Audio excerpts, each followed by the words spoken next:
Wild cougar approaches a mom's young daughter before she's forced to act fast.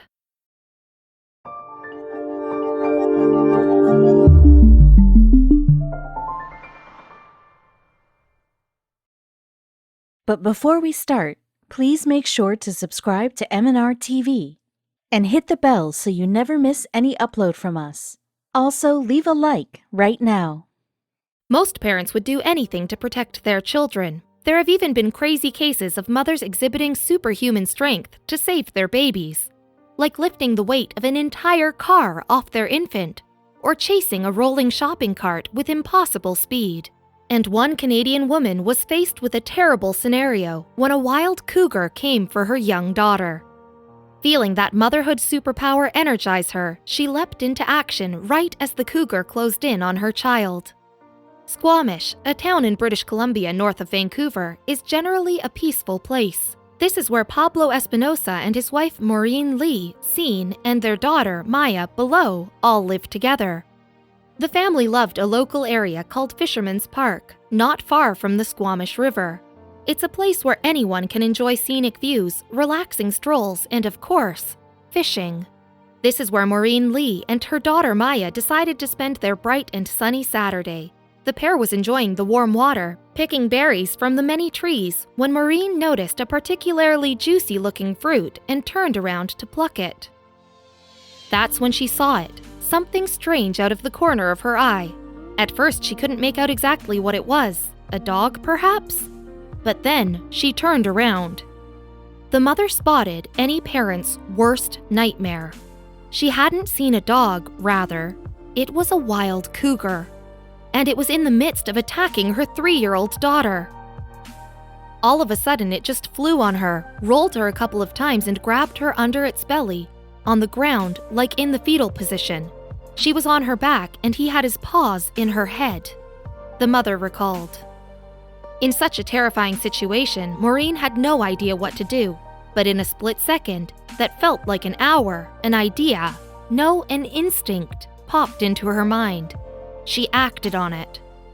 I just knew I had to react quick, so I just jumped in there and wedged myself between the cougar and her on the ground, and I got up and threw it off my back and grabbed her and booked it, she said. But this was far from the end of their story. Thankfully, the little girl escaped without any serious wounds, but she wasn't entirely unscathed. Maya did have puncture marks from the animal's claws on her left arm and head. The toddler had some interesting remarks to make after the attack. According to neighbor Wade Rowland, Maya simply didn't understand that the feline wasn't an animal to be messed with. She was confused as to why the creature wouldn't, in her words, play nice.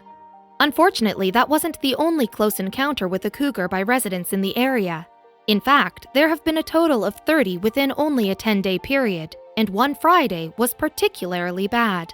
On this particular day, there were 6 attacks in a 24-hour period. Officials knew this data wasn't adding up to the full picture.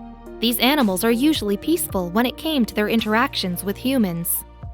See, in North America, fatalities resulting from wild cougar attacks are extremely rare. You are more likely to be killed by a lightning strike, snake bite, or even a bee sting. So why were these felines so bloodthirsty?